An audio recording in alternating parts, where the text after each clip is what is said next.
Incertidumbre, la preocupación, la angustia, el dolor, el sufrimiento, son palabras que hoy en día han ganado relevancia. Están muy presentes en la realidad que estamos viviendo actualmente en el mundo. Son realidades que están tocando a muchas personas, a muchas familias también. Y durante siglos, pues esta es una realidad también. El sufrimiento es una realidad que forma parte de la vida de todo ser humano.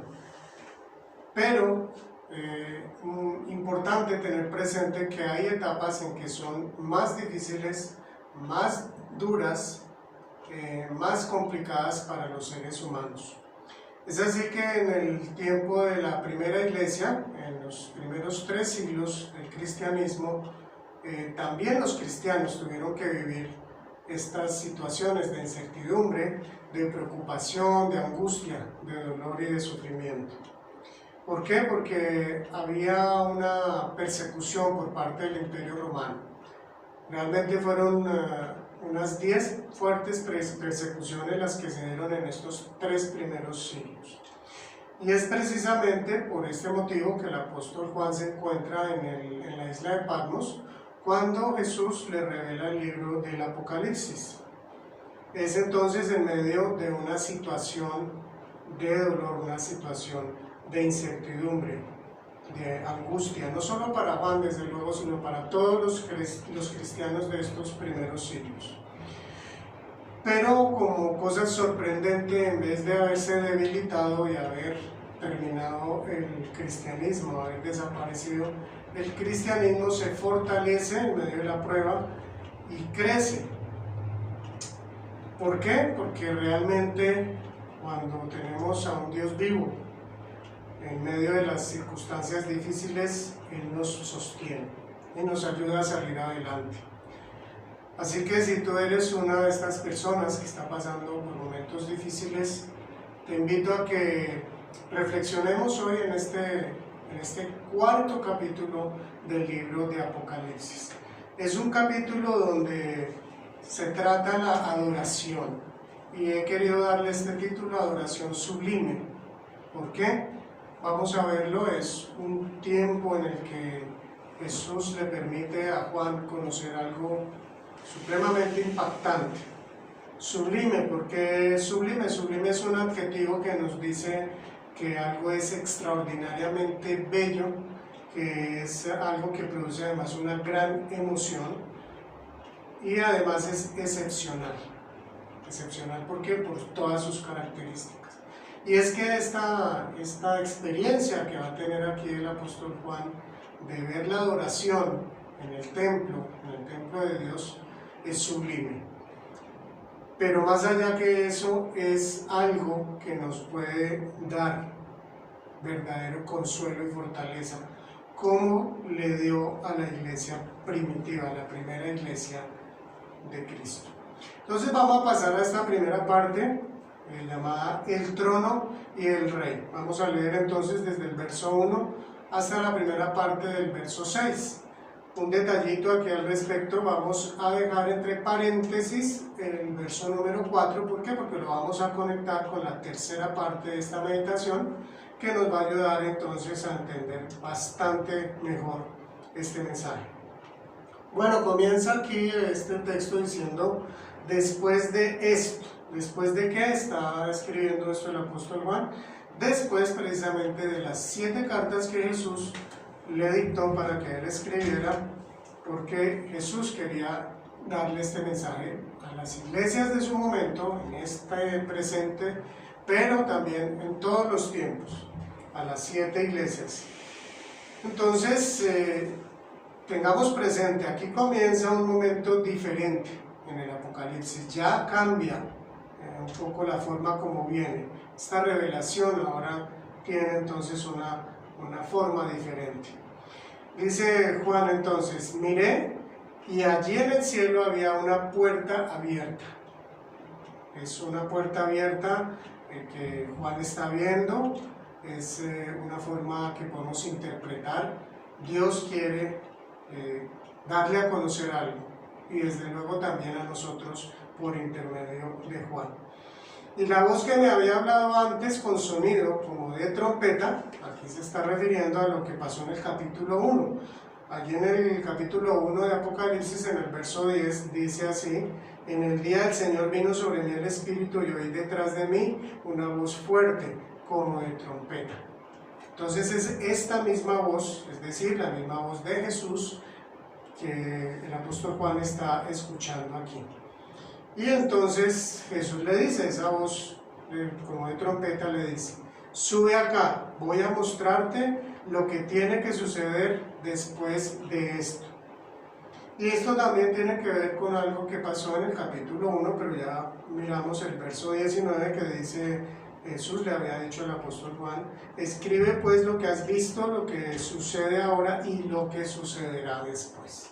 Sigue entonces con este mismo enfoque Jesús diciéndole a Juan que esté atento para escribir lo que va a suceder. Aquí él va a conocer lo que va a suceder después.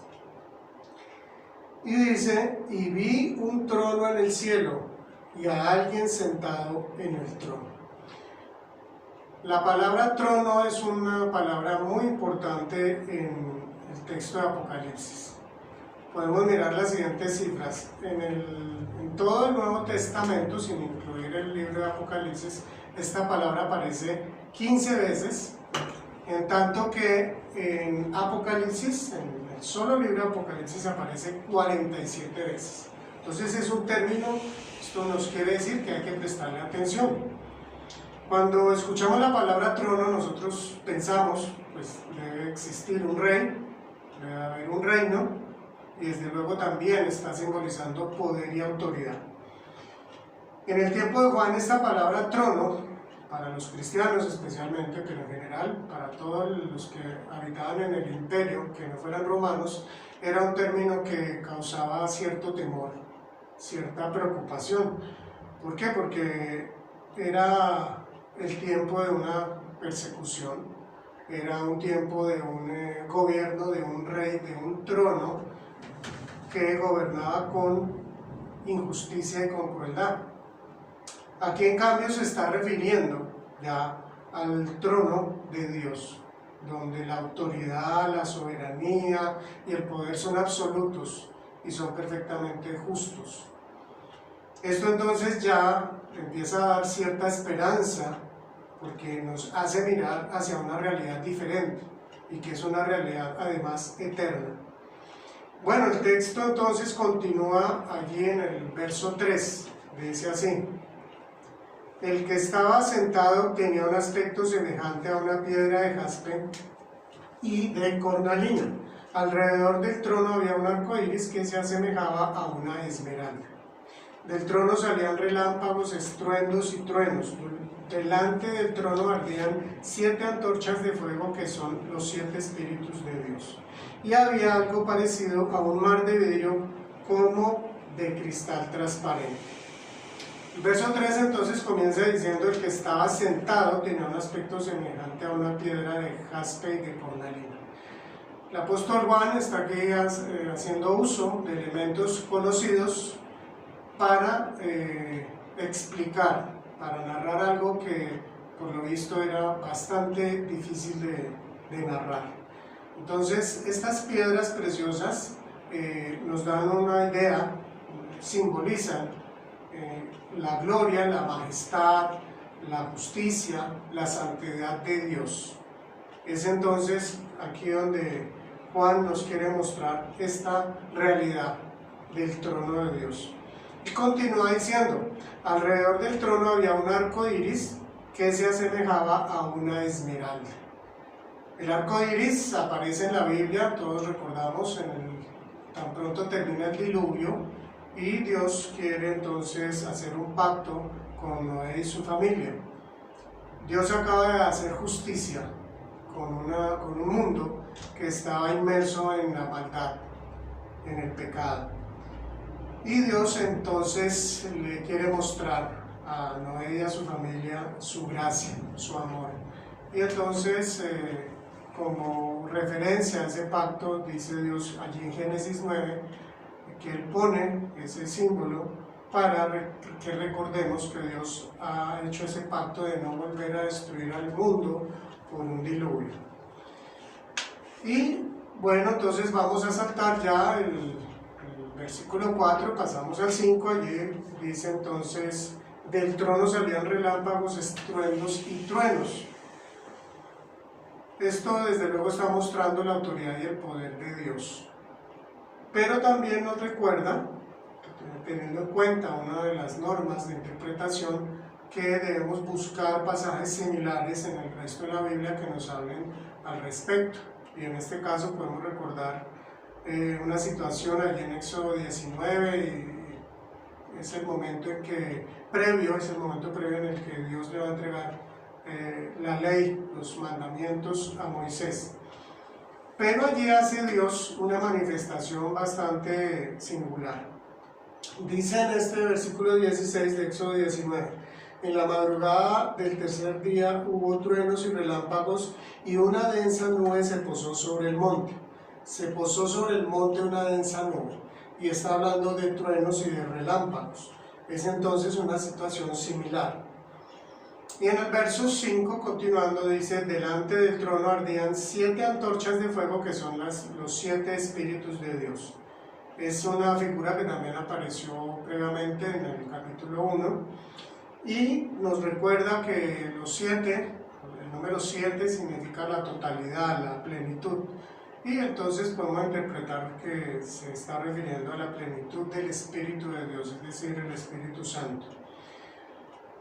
Continuamos con el verso 6, la primera parte dice: y había algo parecido a un mar de vidrio como de cristal transparente. Esta figura es una de las figuras más difíciles de interpretar en este pasaje en particular y en general, porque no hay muchas referencias al respecto. Hay de pronto dos referencias. Una se encuentra en Éxodo 24, 9 y 10, algo parecido, donde dice así que Moisés y Aarón, Nadab y Abiú y los 70 ancianos de Israel subieron y vieron al Dios de Israel. Bajo sus pies había una especie de pavimento de zafiro, tan claro como el cielo mismo. Entonces, este pasaje desde luego nos está mostrando el lugar donde está habitando Dios en ese momento. Si bien es una revelación que Dios hace en el monte Sinaí, precisamente después de que le entregó ya la ley a Moisés, y suben estas personas, ellos ven algo similar. Ahora, exactamente qué significa, pues no nos lo está diciendo. Otras personas han visto en el pasaje de 1 de Reyes 7, 23 al 25, que no lo voy a leer, pero sí para que lo tengan ustedes presente, sobre una fundición que hizo el rey Salomón para colocar en el templo, y fue llamado el mar de bronce. Era un recipiente muy grande que contenía agua, y era para que los sacerdotes se lavaran antes de, pues se purificaran, pues antes de prestar su servicio como sacerdotes en el templo. Tenía una medida más o menos de alrededor de unos 9 metros de diámetro, era circular, 9 metros de diámetro y 2 metros de profundidad. Entonces algunos dicen, es posible que se refiera también a esto, pero pues estamos en el campo de la interpretación. Quiero invitarles entonces a que veamos la siguiente imagen, que nos muestra una idea de cómo el artista plasmó esta narración hasta aquí. Nos muestra entonces quien está sentado en el trono, el arco iris, así lo interpreta este artista, con algo verde que tiene bastante que ver con la esmeralda, y pues las 7 antorchas de fuego, y aquí adelante ese mar. Pues es una idea que nos ayuda, es una ilustración que nos ayuda a tener pues una mejor referencia a esta narración. Bueno, la narración continúa y se va poniendo aún más interesante. Miremos esta segunda parte. Entonces dice allí: el rey y los 4 seres vivientes. El rey y los 4 seres vivientes. Vamos entonces a continuar allí a partir del sexto B. En el centro, alrededor del trono, había 4 seres vivientes cubiertos de ojos por delante y por detrás. El primero de los seres vivientes era semejante a un león, el segundo a un toro, el tercero tenía rostro como de hombre, el cuarto era semejante a un águila en vuelo. Entran entonces en escena estos 4 seres vivientes que van a continuar apareciendo a lo largo de Apocalipsis. Dice entonces, al iniciar esta parte, dice, en el centro, alrededor del trono, había 4 seres vivientes. En el centro, es decir, cercano al trono, muy cercanos al trono, se encontraban estos 4 seres vivientes. Llama la atención que el profeta Ezequiel, allí en el capítulo 1, en medio de una visión celestial que él tiene, hace referencia también a unos seres vivientes, y también son 4. Y más adelante, allí en Ezequiel 10, del 9 al 14, aclara aún más que son querubines.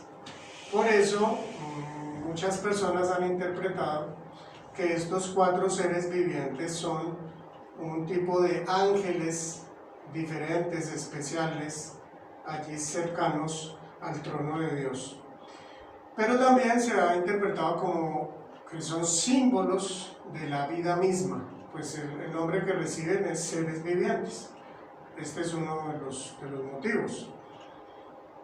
Dice que estos seres vivientes estaban cubiertos de ojos por delante y por detrás. Pues esto lo podemos interpretar también como simplemente algo que nos dice de una cualidad o característica de estos seres. Son seres que están entonces atentos a todo, que lo están viendo todo, que nada se les escapa, ¿no? Y son muy cercanos a Dios. Y entonces, cuando hablamos de estos 4 seres vivientes, se interpreta así, que el primero, que dice el primero de los seres vivientes, allá en el verso 7, era semejante a un león. Entonces dice que se puede estar simbolizando aquí la fuerza, el león puede simbolizar eso, y además, y en un aspecto un poco más general, a los animales salvajes. El segundo ser es un toro, un buey, también sería como más exacto. Pero dice entonces que también puede estar simbolizando es el servicio. Recordemos que el buey era utilizado para labrar el campo. Y además los animales domésticos y domesticados, exactamente. El tercero dice que tenía rostro como de hombre, entonces puede estar interpretando también la inteligencia por un lado y por otro lado al ser humano en general. Y el cuarto y último dice que era semejante a un águila en vuelo, entonces puede estar representando la agilidad, pero además a las aves en general. Estos 4 seres vivientes van a aparecer, recordemos que estamos aquí en el capítulo 4, van a aparecer en el capítulo 5, en el siguiente capítulo, en el 6, en el 7, luego vuelven a aparecer en el 14, en el 15, y ya casi terminando Apocalipsis en el capítulo 19. Entonces van a tener bastante presencia en estas narraciones. Muy bien, ahora pasamos al verso 8, dice, cada uno de ellos tenía 6 alas y estaba cubierto de ojos, por encima y por debajo de las alas, y día y noche repetían sin cesar, Santo, Santo, Santo, y el Señor, es el Señor Dios Todopoderoso, el que era y que es y que ha de venir. Nos aclara que cada uno de estos 4 seres vivientes tenía 6 alas, ¿no? Pues estaba cubierto de ojos por encima, y bueno, ahí nos dice por debajo, o sea, imaginémonos estos seres, bastante difícil hacerlo, pero bueno, así es como lo está expresando el apóstol Juan, lo que él está viendo, y es semejante a un texto que aparece en Isaías 6, 2 y 3. Dice, por encima de él había serafines, por encima de Dios. Es una experiencia que tiene Isaías, el apóstol no, sino el profeta Isaías, gracias. que está teniendo esta experiencia, también una visión celestial, le dice, por encima de él, de Dios, había serafines, cada uno de los cuales tenía 6 alas. Con 2 de ellas se cubrían el rostro, con 2 se cubrían los pies y con 2 volaban. Y se decían el uno al otro, Santo, Santo, Santo es el Señor Todopoderoso. Toda la tierra está llena de su gloria. Fijémonos que la adoración también es algo similar, hablan de la santidad. No dice Santo es el Señor Dios Todopoderoso, dice Santo, Santo, Santo. Y este aspecto es una forma hebrea de resaltar, en este caso, un atributo de Dios. Entonces Dios no es solamente santo, Dios es santo, santo, santo.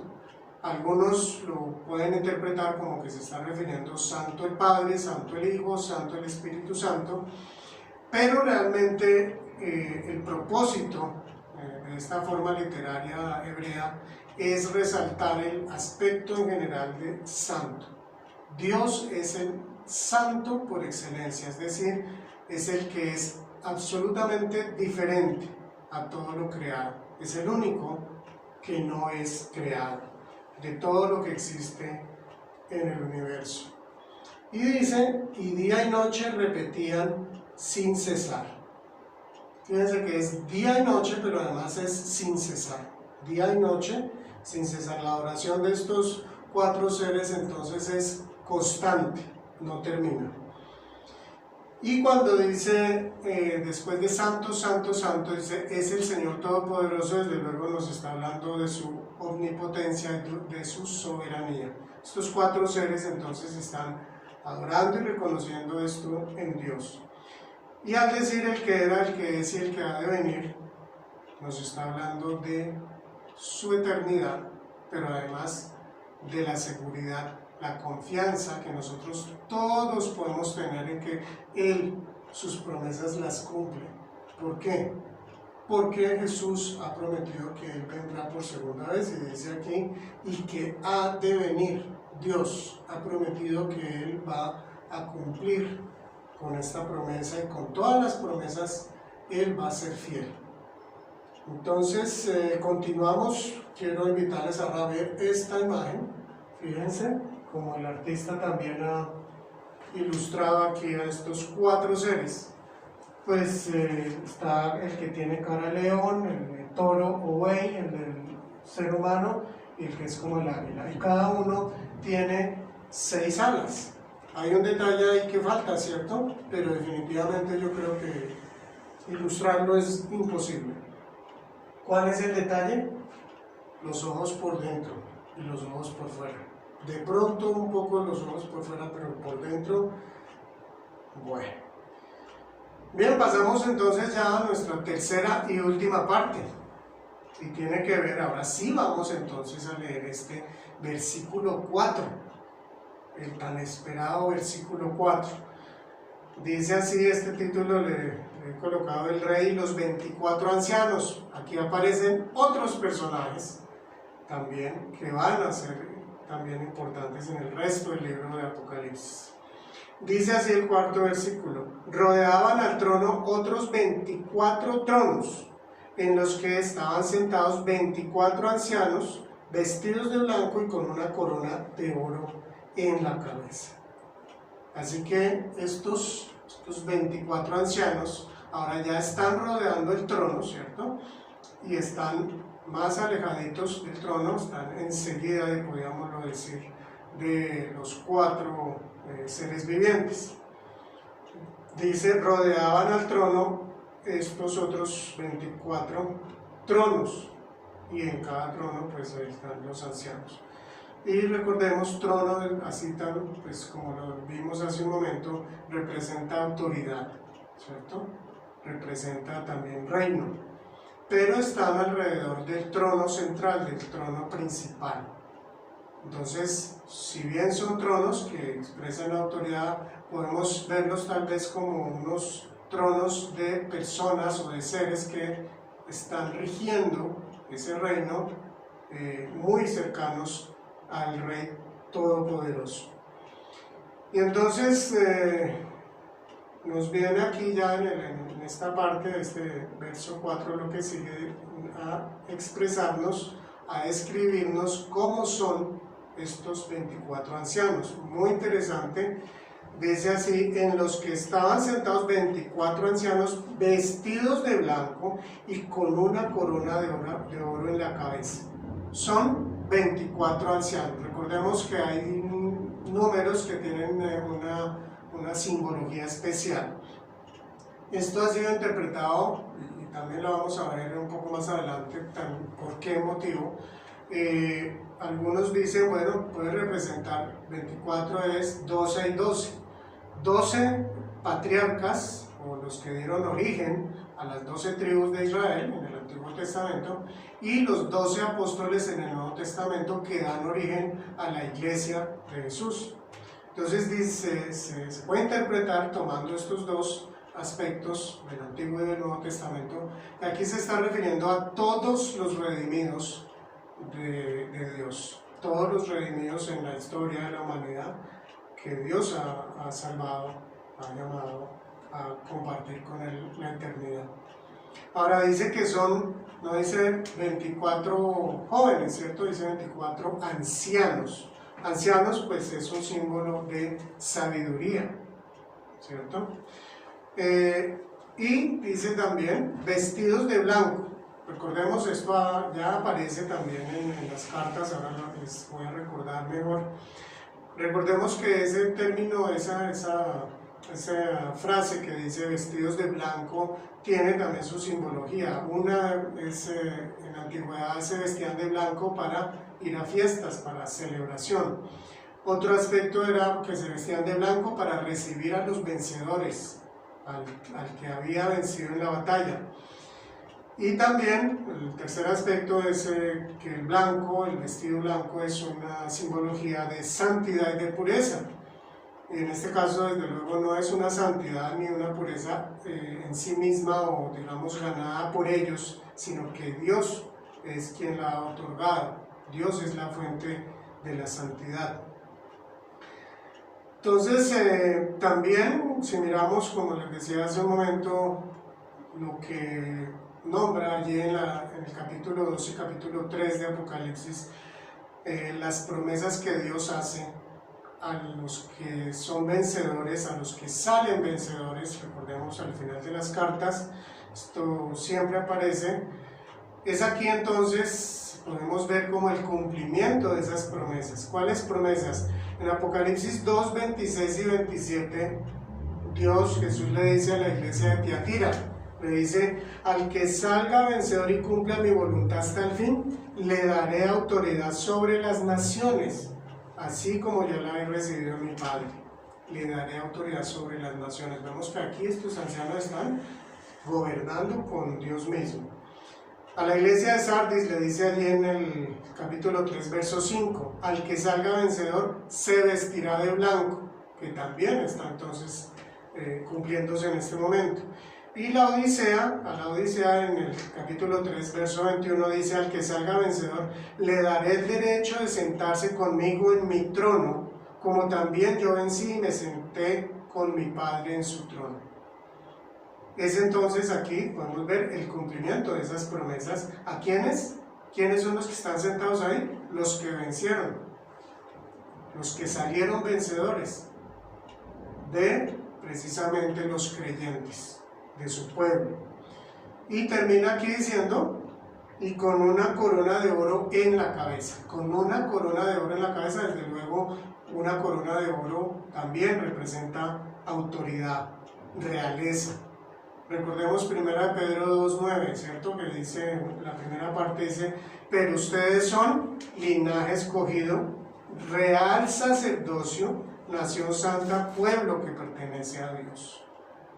Entonces, ten presente que tú también, si sales vencedor, estás llamado a estar con el Señor por la eternidad, gobernando. Dice ahora el siguiente verso, ya pasamos allí al 9 y 10, vamos a leer estos dos. Dice: cada vez que estos seres vivientes daban gloria, honra y acción de gracias al que estaba sentado en el trono, al que vive por los siglos de los siglos, los 24 ancianos se postraban ante él y adoraban al que vive por los siglos de los siglos.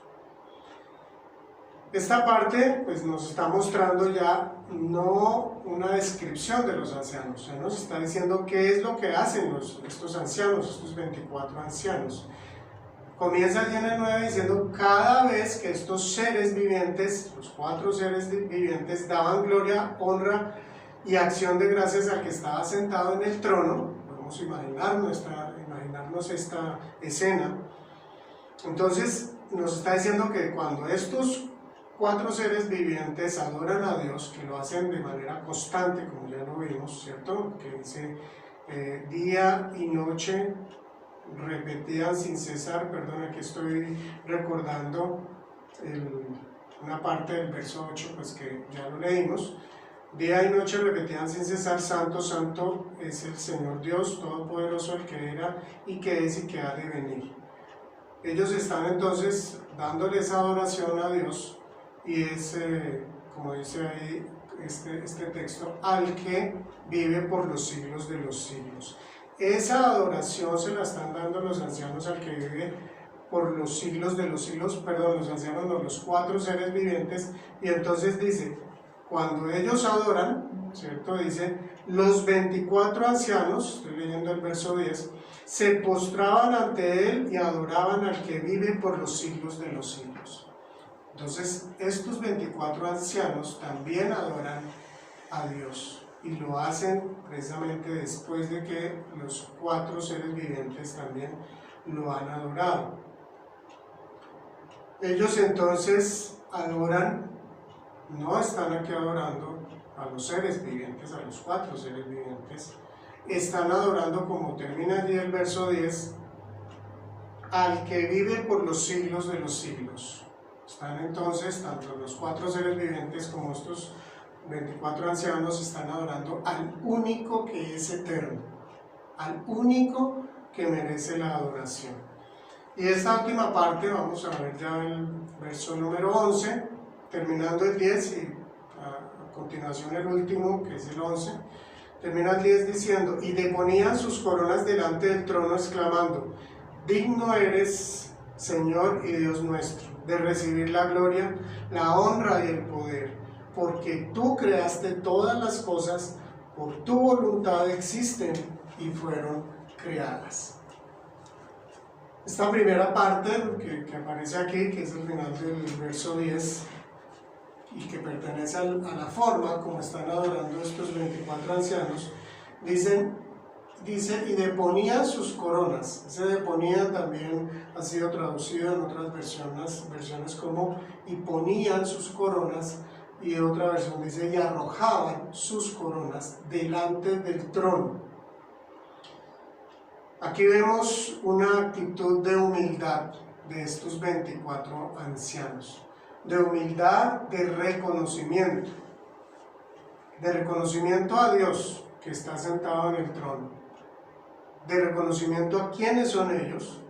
Tienen autoridad, ¿cierto? Tienen coronas de oro, pero ellos entonces se postran y arrojan sus coronas a Dios, o las colocan frente a este trono. Ellos entonces tienen una humildad clara, una sencillez, a pesar del poder que tienen. ¿Cuánta falta hace esto hoy en día en las personas que tienen poder? Porque muchas veces el ser humano, cuando llega a tener poder, por lo general lo que hace es abusar de ese poder. Ellos saben, estos 24 ancianos saben de dónde proviene el poder. El poder proviene de Dios. No que todo el que tiene poder hace un uso apropiado del poder. Y esto lo vemos en infinidad de situaciones que nos narra la historia, de gobiernos, de imperios, de naciones, de presidentes que usan mal el poder, lo usan para beneficio propio. No se dan cuenta que Dios les llevará cuentas, porque es un poder que Dios ha delegado. No siempre el ser humano, es decir, incluso podemos decir, casi nunca el ser humano llega a hacer uso adecuado del poder que Dios delega. Entonces, estos 24 ancianos, allí cuando ya comienza la adoración en el verso 11, la adoración de los 24 ancianos, ya tengamos presentes una oración diferente a la oración anterior que escuchamos, o doxología, recordemos ese nombre, es una adoración a Dios que presentaron los 4 seres vivientes. Aquí entonces los 24 ancianos responden con su propia aclamación y reconocimiento a Dios. ¿Qué es lo primero entonces que ellos dicen? Dicen, digno eres. Esta es una declaración que era utilizada, si buscamos este mismo término, o esta misma frase, digno eres, no aparece en el Antiguo Testamento, ni forma parte pues, de la adoración en las sinagogas judías. Era algo que en ese momento se utilizaba exclusivamente para el emperador, para el César romano. Y entonces, ¿qué hacen estos 24 ancianos? Comienzan su adoración diciendo esto, digno eres. Es realmente un desafío en este momento, es un desafío al Imperio Romano. Es algo que le está diciendo a los primeros oyentes, a los cristianos de estos primeros siglos, que no es el César, que el César es un usurpador, no es él el que realmente gobierna, él no es el que es digno, porque aquí entonces ya estos 24 ancianos dicen, digno eres Señor y Dios nuestro.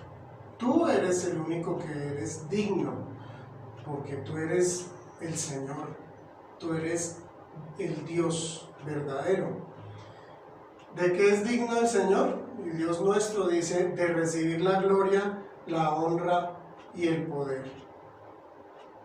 Esto aquí está diciendo, Dios, solo tú eres digno de todo lo bueno, de toda admiración, de toda alabanza.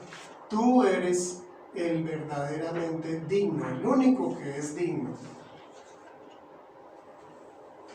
¿Cómo estamos viviendo nosotros el día a día? ¿Cómo lo vivimos? ¿Estamos reconociendo esto? ¿Por qué? Porque cuando nosotros direccionamos nuestro pensamiento, nuestra mente realmente desde la óptica de Dios, cambian muchas cosas.